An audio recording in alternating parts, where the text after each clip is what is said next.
in parentheses, traveling one. And so this is where I'm going to have to refer to another album because one of the first R. Williams songs that I encountered that made me seek out more music by her was a song on one of her other albums called Iowa, and in parentheses, Traveling 3. Right. And there are 2 songs on this. There's Traveling 1 and Traveling 2. So I actually came to these first 2 songs in the cycle of the Traveling trilogy, I suppose, after encountering the third one. And it was a very powerful song. And putting it into the context of these 2 other songs really, fleshes out the message that's being conveyed here. Traveling 1 is kind of about the urge to travel and how that brings you away from, the sort of settled relationships that you might have had otherwise. Vienna is the only place that has ever really felt like home that hasn't been canned. It's weird because I think of it now, and I'm probably completely out in Vienna, and I haven't lived there in years, and that's only because people who live there are still connected to me, but they're connected to Daria. So this is one of those small towns where everybody's in everybody's business. I think the cat's out of the bag. Hard to keep secrets in a small town like that. I needed to get out of Vienna in order to become Daria. Because even in the early stages of recognizing that I needed to be Daria in order to be okay, the original fantasy was I was going to move to Portland and I was going to have a radio show. Whoa. And it was going to be sort of like a little Sex in the City sort of thing. I'd have my lesbian friends, and I'd have my girlfriend who's this sort of biker type. Oh wow, what could have been? And it's just these were the stories I needed to tell myself in order for me to be okay. And I would fantasize about this other life, and oh wow, I have left the town I'm in. I'm doing a radio show. I'm collecting friends. I just haven't had the whole Sex in the City thing happen to me yet, and maybe that's for the best because I don't think there were some problems with that. There was a lot of problems with that. But at the same time, it's you are growing up and you don't know what it's like to experience being a woman because you've never really been let in the space. So how the hell do you know how to relate to other women outside of romantic relationships? Yeah. Or friendships that are always at an arm's length because we've socialized men and women sexually so much that, platonic friendships are almost always sexually tainted. Yeah, there's that whole when Harry met Sally fallacy. So it's for me, the Sex and the City fantasy it's one of those times that I have seen women interacting with one another in a way that wasn't just catty, scratch each other's eyes out, fight for men sort of thing. It was like they were coming together and sharing their stories about their various encounters. And, of course, then Carrie would go and write columns about it, which... we all have different ideas of, where we got our first idea of what gender means and how to be a person in the world. And the second, significant one was the L word. And how much is the L word different from Sex and the City in the really important ways? They're both really heightened, exaggerated, versions of what claims to be reality. It's very much melodrama. Yeah, absolutely. And the L word really dives into the melodrama starting in season 2, and really ramps up the melodrama in 5 and 6. Yeah, but we're going off topic now. So this is the song.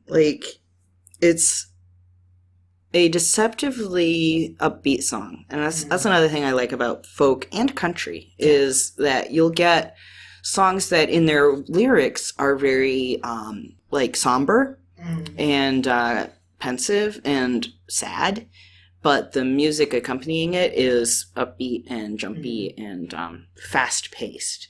And that goes well with that, with the theme that this is about traveling. It's about speed. It's about the thrill of the open road. But it's also at the same time, there's this back of the head kind of narrative that what am I leaving behind when I go chase this impulse? It's hard to believe I want a highway road stop more than all the times we had. On the little dirt roads, what am I reaching for that's better than a hand to hold? There's this constant questioning. Yeah, I love this. I love this movement and this adventure, but I'm questioning, is this really worth it? Am I running away from something that I should be running toward? That's something that I'm really glad that this is part of a series, because that question gets explored and then later answered. I get the feeling that Traveling Again already knows the answer to the question it's asking, but hasn't gotten that far yet. Yeah.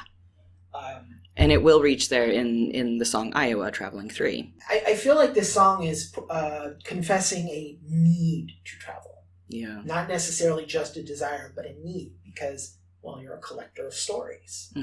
How do you collect stories if you stay in one place all the time? Yeah.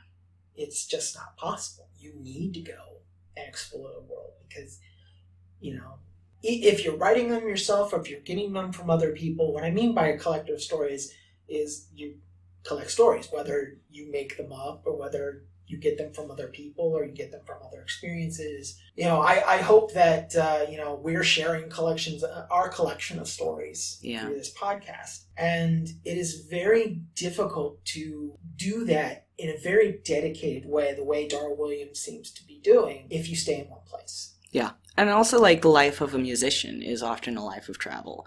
It's hard to be a successful musician, especially in the days before, like, the internet really got established as a media distribution platform without traveling.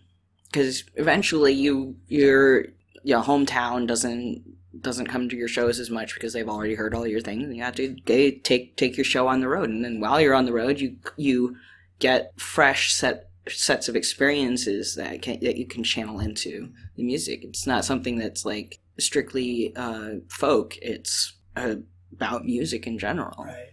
But it's also like about anybody who has that restlessness and that there's a lot of like feeling that I don't know where I want to be, but it's not here. And like I feel that too whenever I've had a trauma, I've always had this impulse to leave. And I've usually tempered that trauma. Usually I don't have the like funds to do it. That's what it ends up coming down to. But even just like taking a weekend to cross the state lines and spend some time in a different milieu, just like it really helps sometimes. Speaking of trauma, In Love But Not at Peace.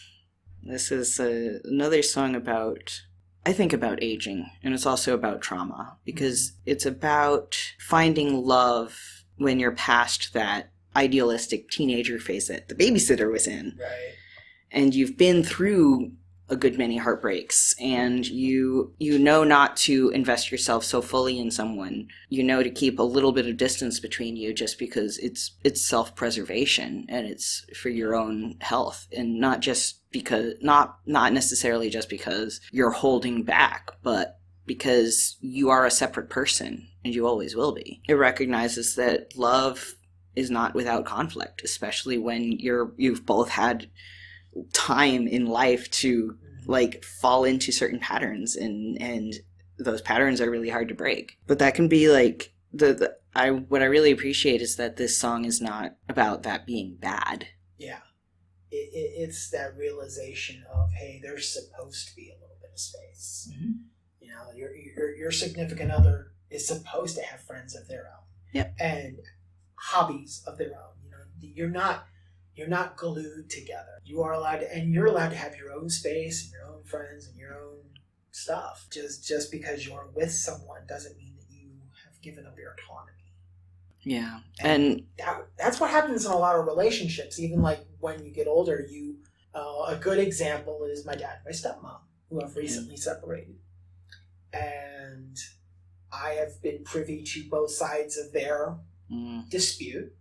They never ask you to take sides, but there's a side you're pretty much on. And there is the overly demanding, judgmental, overly religious, overly controlling stuff. Mm-hmm.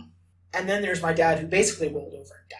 And this is not to say that my dad is without fault, because my dad has anger issues, my dad has depression issues, he has a really bad back, which basically informs the rest of his life. He should, he has fought pain pill addiction. So, I mean, it's not as if my dad is without fault, but me, my dad, my sister have all seen a significant improvement in our lives, in how we relate to one another since the separation. So, my dad, my stepmom were in a very, very codependent relationship. My dad has lost a significant amount of weight since she's moved. I've gained a relationship with my dad back. Given it's not quite what I'd want because I'm not out to him. Yeah. But, I have a relationship with my dad again, and I didn't have that for a long time. And my dad, my sister, and I are closer than we've ever been. My sister was able to leave a toxic relationship twice in the last couple of years. Wow. The first time she divorced her husband, who has been dealing with drug problems for about a decade. And this is when my stepmom was still around.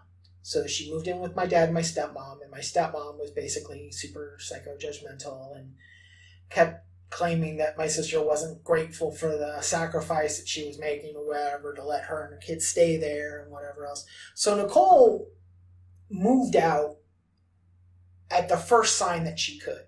Mm-hmm. And she hooked up with this guy, which turned out to be a big mistake. They moved in together, they were only together for maybe a month or two, and they moved in together. She has kids.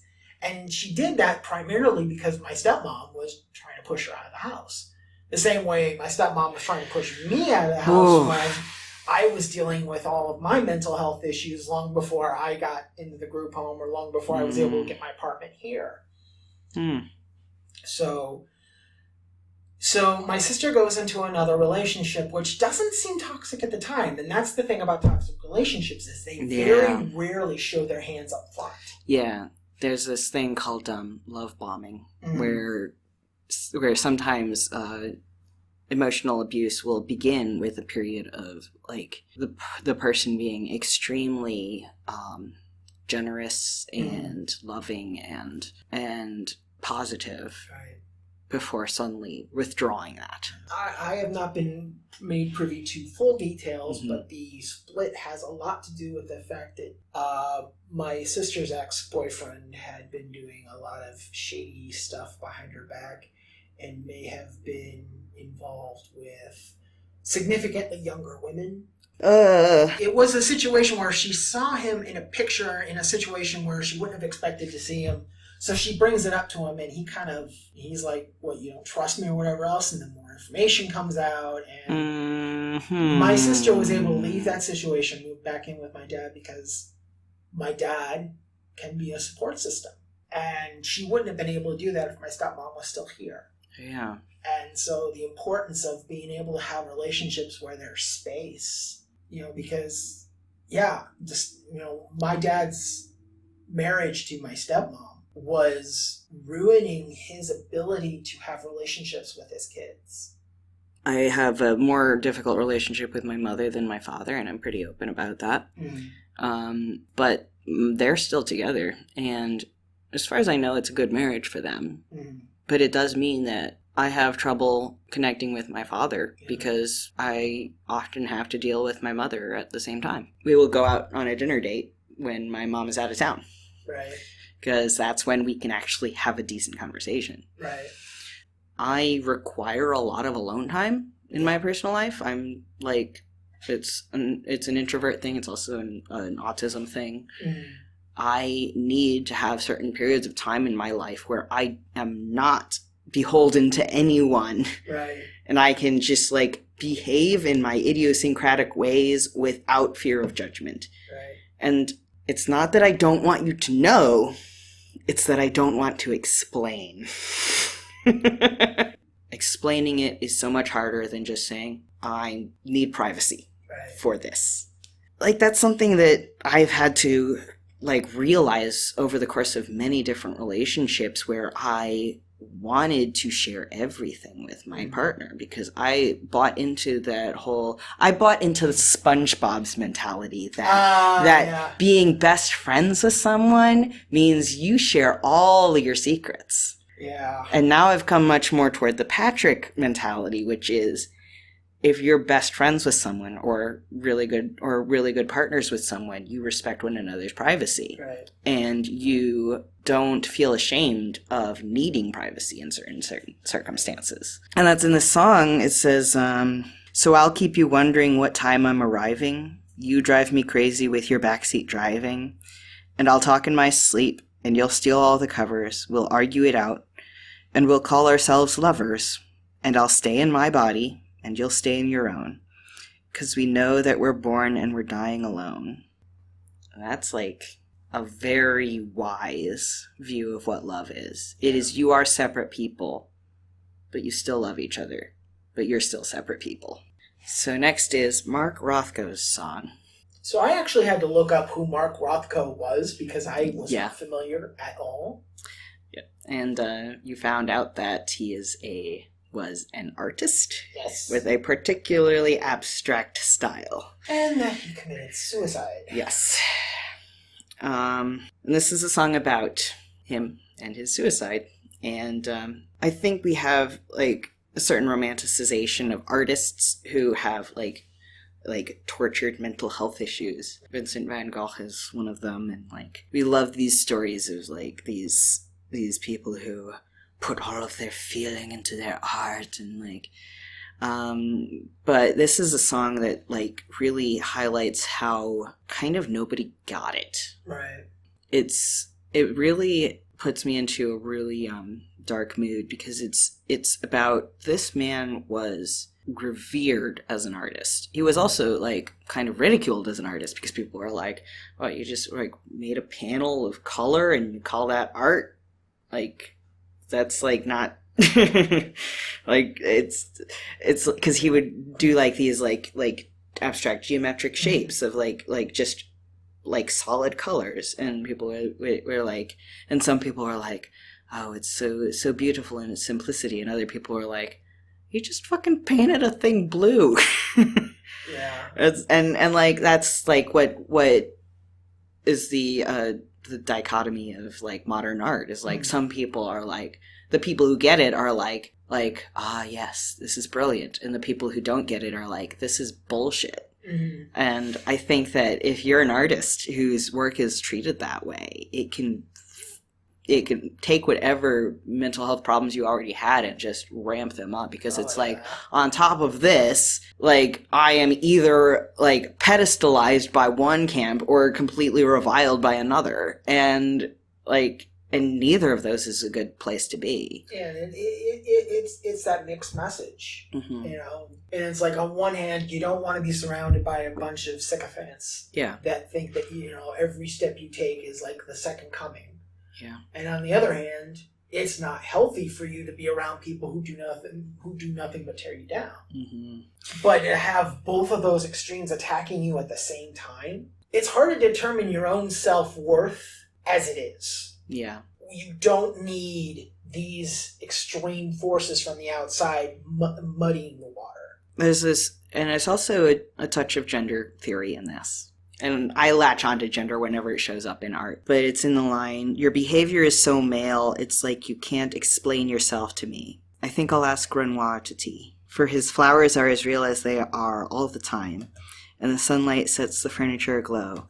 It's a pleasant time as far as people go. How far do they go? Well, his roses are perfect and his words have no wings. I know what he can give me, and I like to know these things. So that's specifically calling out, like, masculinity as being characterized by being unable to express yourself, but also by being, if you do have these powerful emotions, you gotta keep them locked up. People will like you better if you're simple and direct, and you are what you are expected to be. Right.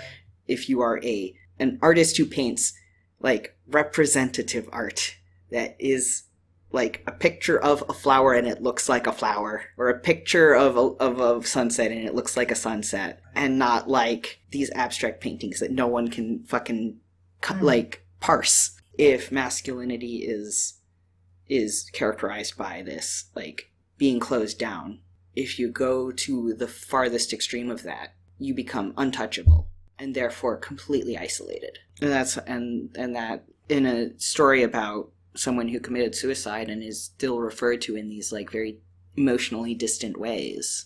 Like, so we weep for a person who lived at great cost, yet we barely knew his powers till we sensed what we had lost. And like, and it's all just like, it ends with this people just making an offhand comment and then going off to get coffee.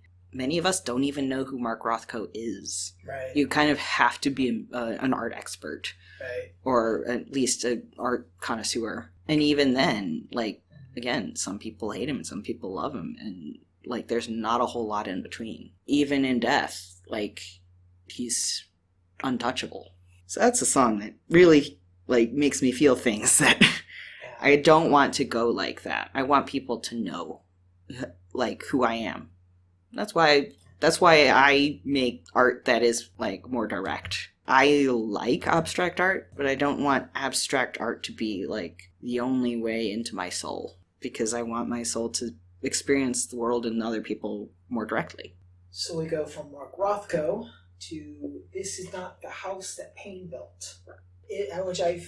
Which comes off to me like is a song that is almost celebratory of introvertedness. Yeah, I think it's also like it's very similar to In Love But Not at Peace, in that it's about taking space for yourself. Yeah. And it's also about like, if you are isolating yourself, if you're pulling back, if you're taking your alone time, sometimes people will look at you and think they're in great pain and they're pushing people away because of that pain. And it's such a shame that they feel the need to do that. But it could just as easily be, no, what I need right now is to be alone, and that can be a good thing. And like it begins with this description of like directions to the place, this house. It's this house out in the country, and I get that this house is like a metaphor for this kind of life that affords someone the alone time needed. But it's still a house that you can visit. And it begins with giving directions to this hypothetical visitor. The line is pretty far into the first verse. I will see you first. Is that all right? That line feels powerful to me just because there's a power in not being surprised by the presence of someone. Like, it's a lot of people who like need to be alone. They will not want to put their back to the door because they want to see when someone comes in. Right. And it's not because like you're afraid that someone's going to come in and ambush you. Mm-hmm. It's because you want to, when someone comes in, you want to see them before they see you. Right. So you get that little bit of extra time to prepare. And that like, I will see you first line, just like, and even asking, is that all right? It's not asking permission. It's just saying, is this something you're comfortable with? Is me having this level of control in my own territory? I am somewhat agoraphobic, so leaving the apartment is not exactly the easiest thing for me without some level of motivation. But sometimes I can't be in here. So I do something that I consider basically disappearing, which is I hop on a bus, and I usually go on what I would call a toy hunt. Okay. Which is basically I go in a random direction and stop at some stores and then leave. I probably don't find anything. I'm not necessarily looking for anything. I'm just out in the world, invisible. How am I invisible? Because I'm just one of many people. Ah. The best place to hide is in public. It's actually a line from the second Teenage Mutant Ninja Turtles movie. And it was when someone questioned the lead scientist at TCRI why they brought the media in for their big cleanup of the science gunk that polluted the area. And they didn't want the media to find out that they had this mutagen that mutated plants into giants and made turtles into humanoids. So and the scientist says, the best place to hide is in public. And I find that to be very true. Sometimes in order to avoid drawing attention to one thing, you have to draw attention to something else. And that's how magic works. Stage magic, that is. Right. So if you are out in public being like, look at me, I am not hiding from anyone. People won't think, who's that person hiding from? Well, the thing is, it's like you're out in the world. Nobody really knows who you are unless they know you. Yeah. There isn't necessarily the fear of being brought into... You don't necessarily have to worry about people coming up and starting conversations with you randomly. Yeah. I mean, that still happens, especially when you're like at a bus stop and you're waiting for a bus. If there's somebody else there. Because I guess this is a social thing that neurotypicals do. When you're near another person, you're like, hey, let's have a conversation, my fellow neurotypical person. Oh, yeah. I am with the earphones in and kind of like trying not to, those millennials, their headphones turning off the rest of the world. I take out one of the headphones and they talk and I nod and smile, and that's how I've learned to like deal with that. But when I'm just out in the world, that doesn't happen very often. But when I'm around like friends, it happens all the time. Oh yeah. Yeah, because they're your friends and they want to talk to you because you're friends. Yeah, and the thing is, not all of my friends are neurotypical, so they understand that, hey, sometimes this is just weird, but, they're my friend. I can talk to them. And sometimes I just don't have a lot to say. Or I certainly don't have a lot to say about meaningless nothing. I hate people when they talk about the weather. You talk about the weather because you have nothing else to talk about. I actually like talking about the weather. Okay. I that's something that I picked up when I was a cashier. I suddenly loved talking about the weather because I was able to like fill my small talk quota of the day, where it's like I'm not but I'm not getting into anything personal. And also like maybe this is because I'm an outdoors person, but like I actually find the weather interesting because it will determine what activities I can do. Since I like to spend time outdoors, it'll also like determine what I wear. So like I pay attention to the weather, and I think that people will find things interesting when they're paying attention to them. Yeah. I think not enjoying talking about the weather is more of a sign of an indoor lifestyle, which you're more of an indoor person than me, so I definitely understand that. But I think the other part of it for me is that just I am vehemently against small talk. I find it a useless practice that is to fill up space in silence because you. I understand how that comes off, but when I was forced to make small talk for a living, the weather was my lifeline. See, that's the thing is I was in a very similar job for a while, and I still just did the nod and smile thing. People would be like, "You're not very talkative, are you?" It's like, nope. And of course, the midnight shift. It's kind of that's at night. The people who are out in the convenience stores at night are less likely to be the type who want to make small talk. So well, the few that do are either extremely drunk and trying to buy alcohol at 3 a.m, which in the state of Ohio you cannot do. I'm not drunk enough. It's like, I can't sell you alcohol after 1 a.m. But it's the state law, dude. Well, I can go, well, then go to them. Let them risk their liquor license. This is not the house that Paine built. It was about like kind of reveling in loneliness and turning it into healing. It repeats over and over, this is not the house that Paine built. Meaning like this is not a place defined by pain. But in the very last lines it says, this is where I let my pain go. This is not a place of pain. This is a place of joy. This is a place of healing. Yeah. I think that's something that extroverts sometimes look at introverts and think that they don't have joy. Right. Because, like, I think one of the most basic human fallacies is assuming other people are like you. I think that if you're an extrovert, you may look at an introvert and think, I wouldn't want to be alone all the time. That person must be unhappy. Whereas the introvert might look at the extrovert and say, I wouldn't want to be around people all the time. They must be unhappy. When you're able to get yourself in a good headspace, you kind of just realize some people thrive around people and some people thrive on their own, and they're both okay. Yeah, I think that, like, part of maturity is realizing that you're not the only person in the world. Right. You're not the only kind of person in the world. Everybody's different. Everybody likes different things. And that's why, like, eventually a more mature morality does not follow the golden rule. Right. You do not treat others the way you would want to be treated. You treat others the way they would want to be treated. Right. But I think the golden rule over the millennia that it has been passed down and influenced by the powers. Yeah. And the fact that it centers on the self is very capitalistic. Yeah, it's definitely something that fits in well with capitalism.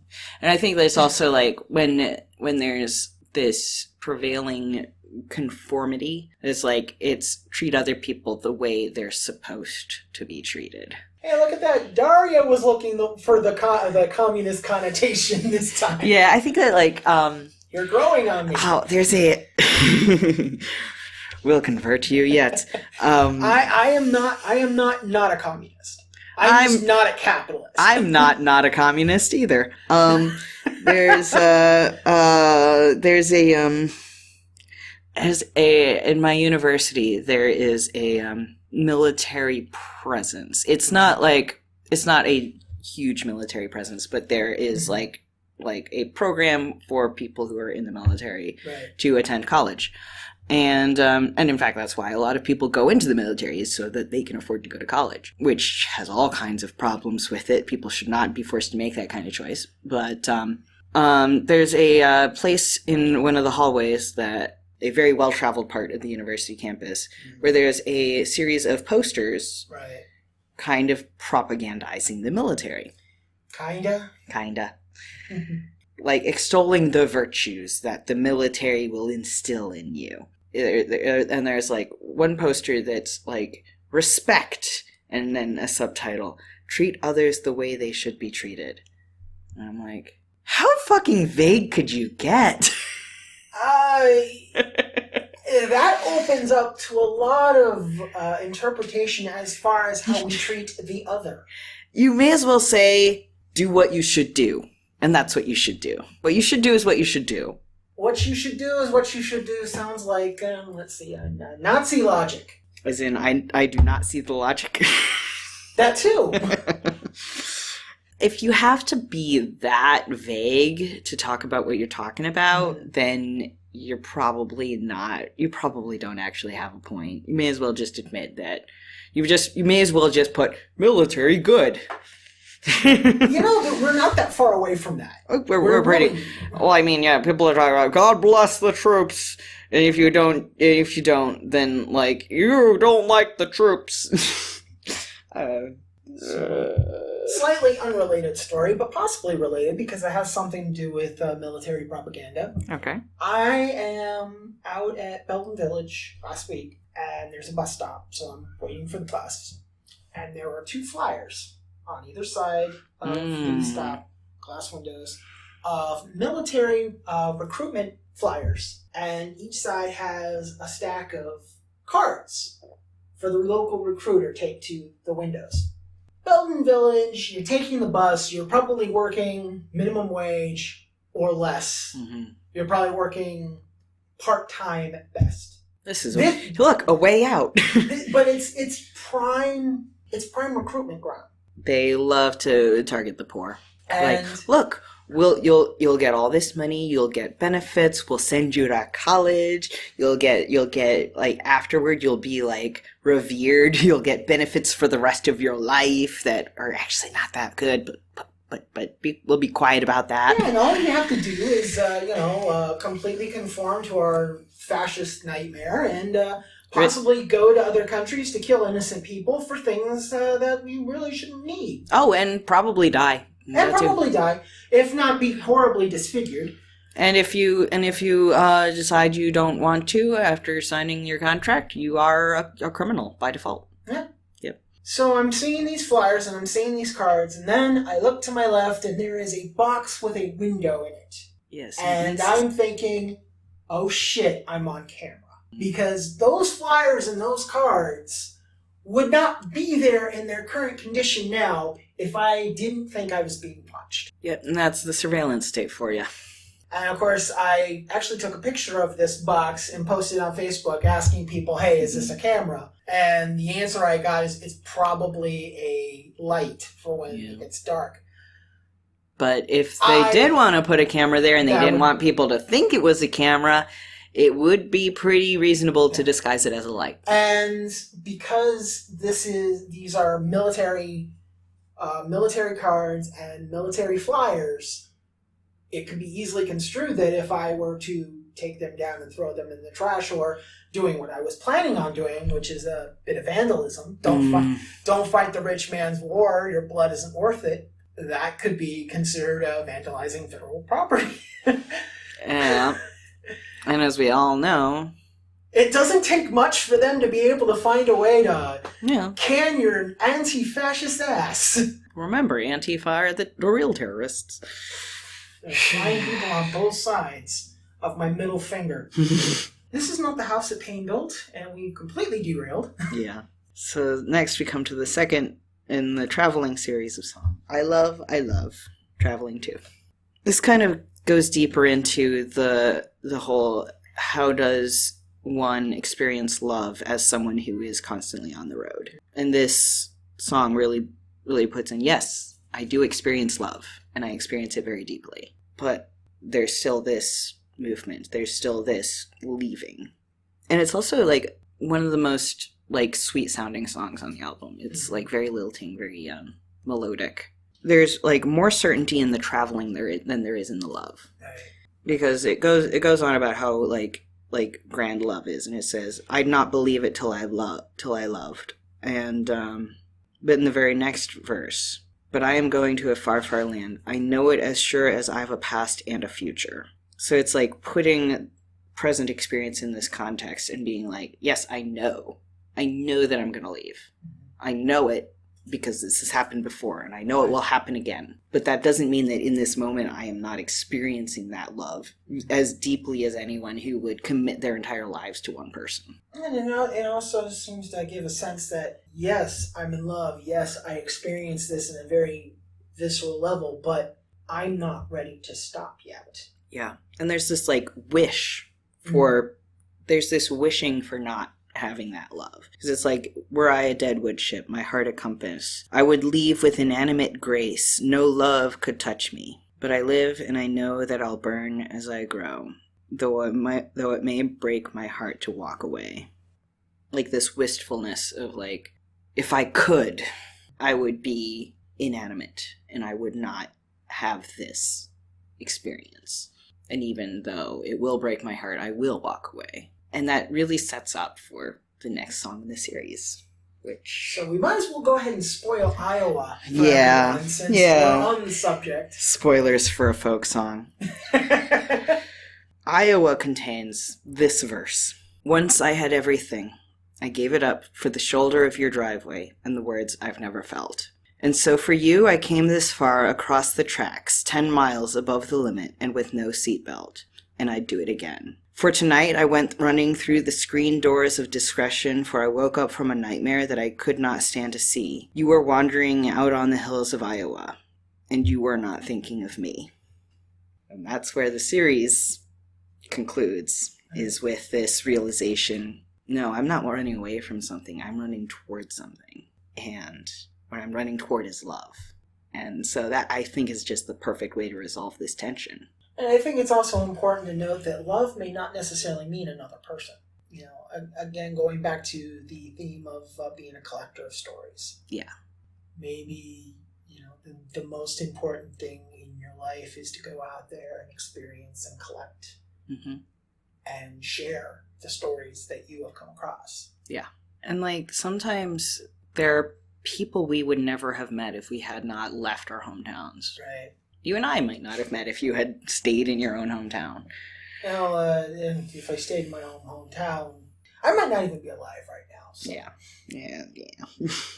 But like, I have had amazing experiences traveling. It's hard to feel like you like this need to be in many different places at once. But like, I think we all experience that in some ways. Right. Because there's like, we can't be in more than one place at once, but we are connected like to everyone else on the planet in some way. Yeah, there are people in other countries that I met online that I would love to go and spend time with, but to do that, I would have to leave home. Right. And that means leaving behind the people at home that I love and care about. Right. And I know that if I did, like, for instance, go to England to meet the people the English people that I am friends with on Facebook, that would mean, like, during that time, I would miss my home terribly. Right. But that doesn't mean that I don't feel that urge to go. Right. It's not like there's a choice between, like, being with the people you love and leaving the people you love. You're always doing both because you can love more than one person at a time.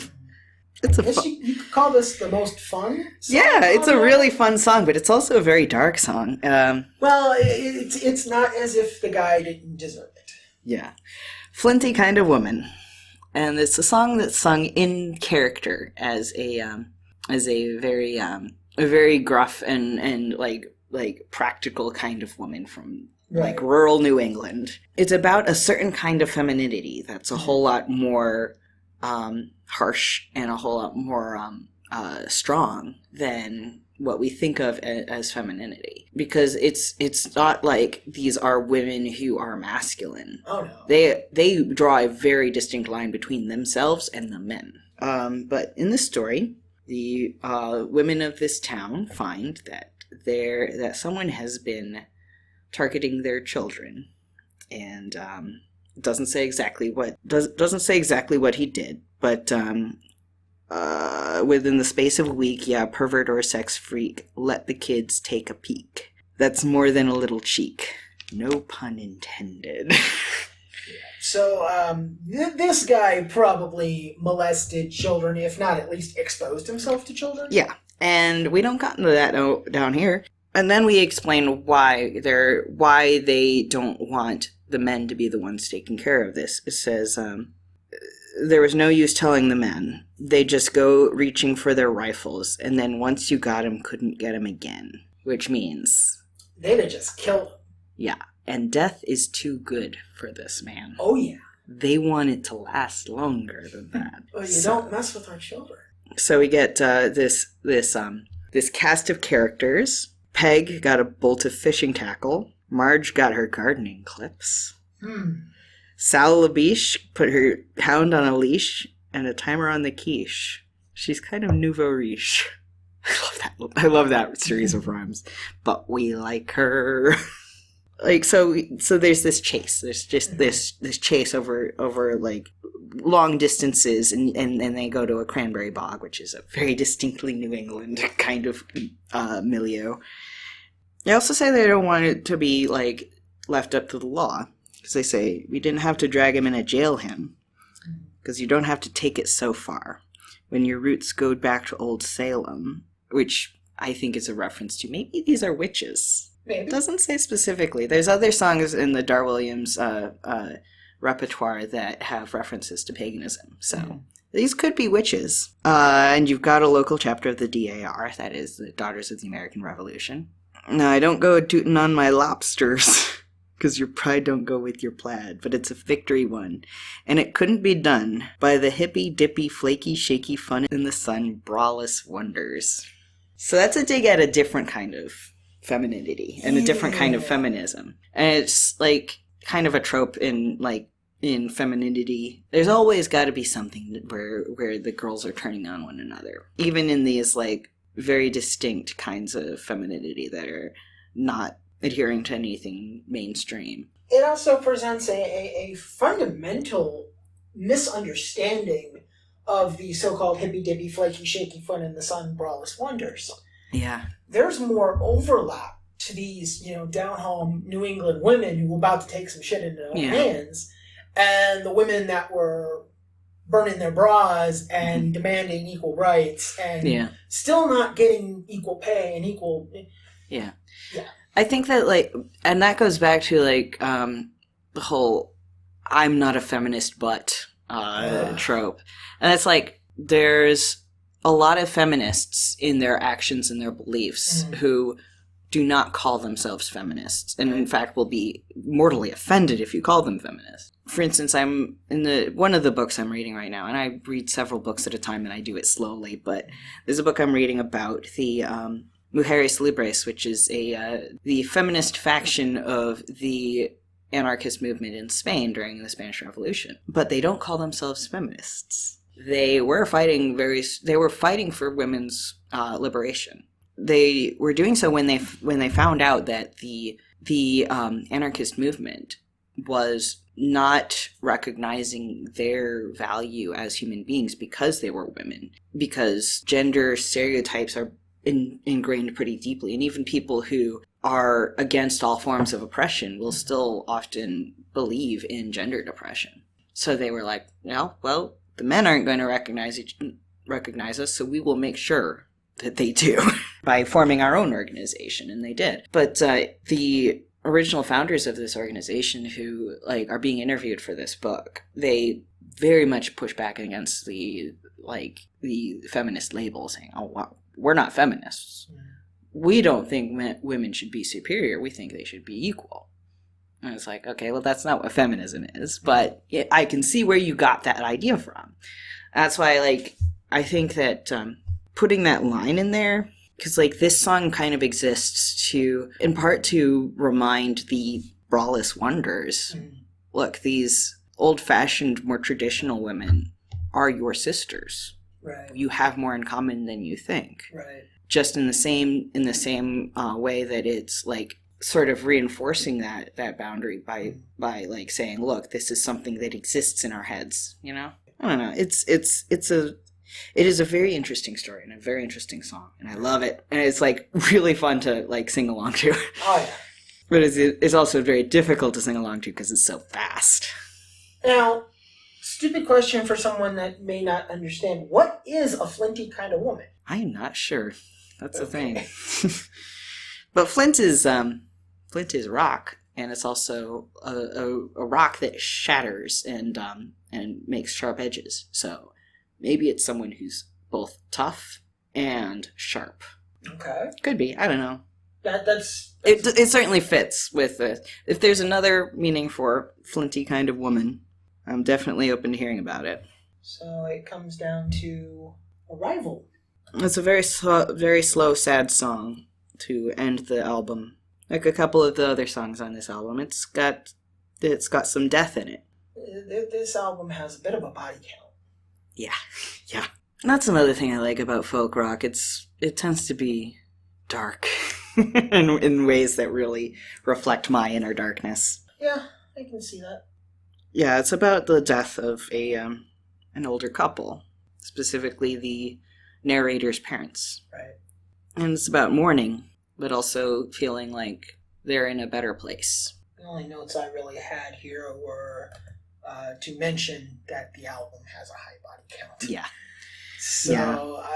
I was just kind of like, okay, so who died on this record? Okay, we got the two kids in the in Hallelujah. Obviously Mark Rothko. Then you have these two, this couple, and of course whoever the flinty kind of women tore up. Yes. Because, pretty sure you got the Guardian Shears and the line of tackle and whatever else, and we didn't have to jail him. He's dead. Yeah. Or at least he wishes he was. By the sort of metaphorical death of, I was a boy. Sort of that death of freedom. And then, of course, a death of innocence in the babysitters here. It's very much an album that makes peace with the passage of time and with loss. Right. I think there's an element of that kind of loss of innocence in every song, about that's part of just growing up, growing old, becoming wise. then and like just like what I was talking about with You're Aging Well, it's we can't get that wisdom except by losing things, and it's inevitable, but it's not bad. It hurts, but it's a good kind of pain. That's something that like I really reach for when I'm suffering, is like a way to figure out how to love the pain, because it's teaching me. Overall thoughts on the album? This is one of my favorites, among the top ones that I reach for when I really want to feel good. Even when what I want is to feel good while feeling bad. And yeah, I would like to talk about some of the other albums that Dar Williams has made, especially the Mortal City. I get the feeling from listening to this that this is it's very clearly a first album. Because it feels like the artist hasn't quite found her footing yet. Mm-hmm. Especially since I am familiar with a little bit more of her beyond this. Mm-hmm. That I think that I think it's rather unfortunate when someone gets popular right away. I think it sets a very unrealistic standard, and that's why you have what they call the sophomore slump. Yeah. And the thing is that first album probably wasn't that good to begin with. It just got really popular. Yeah. Especially if it was made by someone very young. Especially like, and this is across the board. Any artist who became popular very young, mm-hmm. at least part of that popularity is, oh, that person's very good for their age. Right. Then they get older, and they no longer have that buffer of like they no longer can like rely on that to get people's admiration. So Dar Williams is in a genre that doesn't easily cross over, and when it does, it's I'm going to mean this. Jewel's kind of an airhead. It's like, fortunately for me, the real folk artist I really got into was Jennifer Knapp, and that was primarily I first knew her when I was in the faith, and she was still doing Christian music, but then Jennifer Knapp kind of coming out as a lesbian was one of my jump out of my seat screaming yes. And I wasn't even consciously aware of my own queerness yet. Mm-hmm. But it was such an overwhelming feeling. And then I started listening to Jennifer Knapp stuff after she had come out, and it's like night and day. Wow. Yeah. And it's not to say that the Christian stuff didn't have value. It's just that there's being a marketing pawn, mm-hmm. and then there's telling your stories. Yeah. So when I think of folk music, I think of Jennifer Knapp, mm-hmm. and I'm glad that I've been exposed to Dar Williams. There are some songs that are really going to stick with me. Yeah. And I think that is it the Mortal City? Mortal City, yeah. We should do that in the future. All right, I'll put it on the list then. I'm glad you liked it, and there's other folk artists. As you know, one of my absolute favorite bands is the Indigo Girls, mm-hmm. and they are the really good combination of being great folk artists and also great queer artists. Right. So, yep, good album, good talk. So this has been False Dichotomies. I'm Cy Castells. I'm Daria Quinn, and thank you for spending your time with us.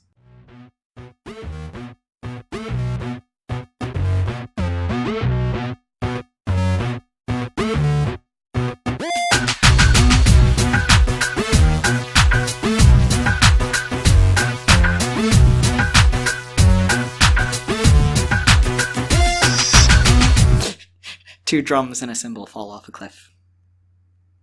But chink.